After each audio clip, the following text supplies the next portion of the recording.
Assalamualaikum warahmatullahi wabarakatuh. Kami dari kelompok VOC. Sebelumnya izin memperkenalkan diri. Nama saya Cahayati Rahayu. Nama saya Nova Paramita. Nama saya Rani Fitri. Nama saya Melia Nuraiza. Kami di sini akan menjelaskan tentang VOC. Sebelumnya, apa sih VOC itu? VOC adalah perusahaan dagang yang didirikan oleh pemerintah Belanda pada tahun 1602. VOC memiliki monopoli perdagangan di wilayah Asia, terutama di wilayah Nusantara, yaitu Indonesia sekarang. Mereka mengendalikan perdagangan rempah-rempah seperti cengkeh, pala, lada, dan kayu manis yang sangat berharga di Eropa pada saat itu. VOC memiliki kekuasaan yang sangat luas, termasuk hak untuk mendirikan benteng, mengadakan perjanjian dengan penguasa lokal, dan memerangi musuh. Mereka juga memiliki angkatan bersenjata sendiri untuk melindungi kepentingan dagang mereka.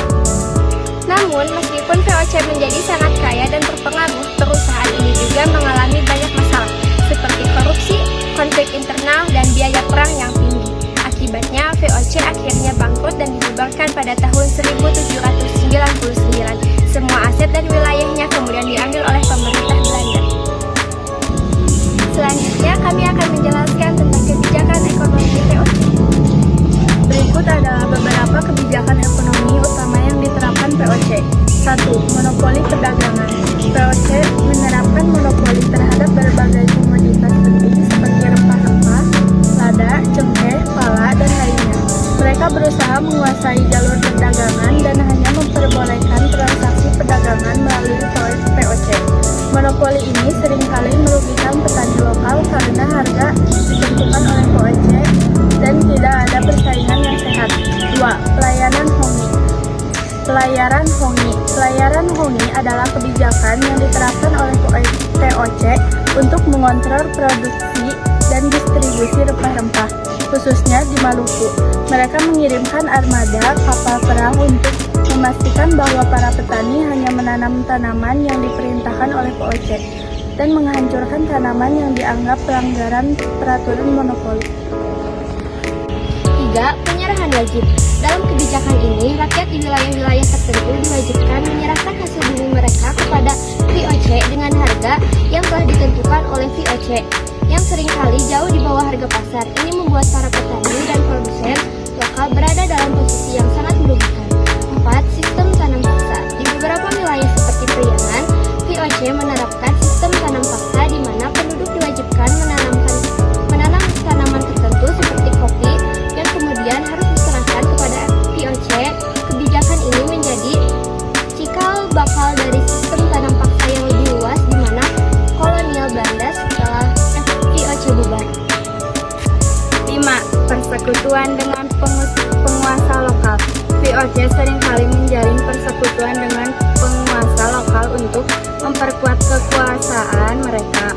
Sebagai imbalan atas bantuan militer atau politik, penguasa lokal seringkali diizinkan untuk mengelola wilayah tertentu, tetapi dengan syarat mengikuti kebijakan ekonomi VOC, seperti menyerahkan sebagian besar hasil bumi atau membayar pajak kepada VOC.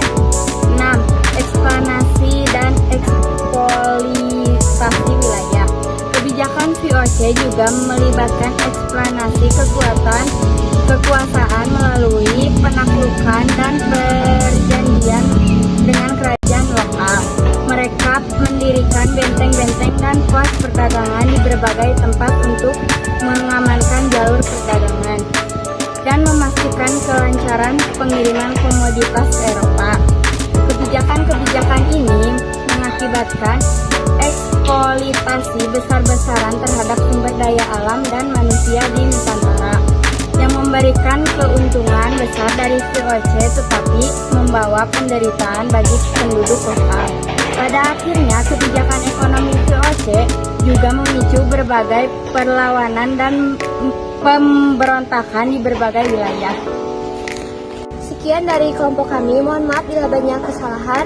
Wassalamualaikum warahmatullahi wabarakatuh.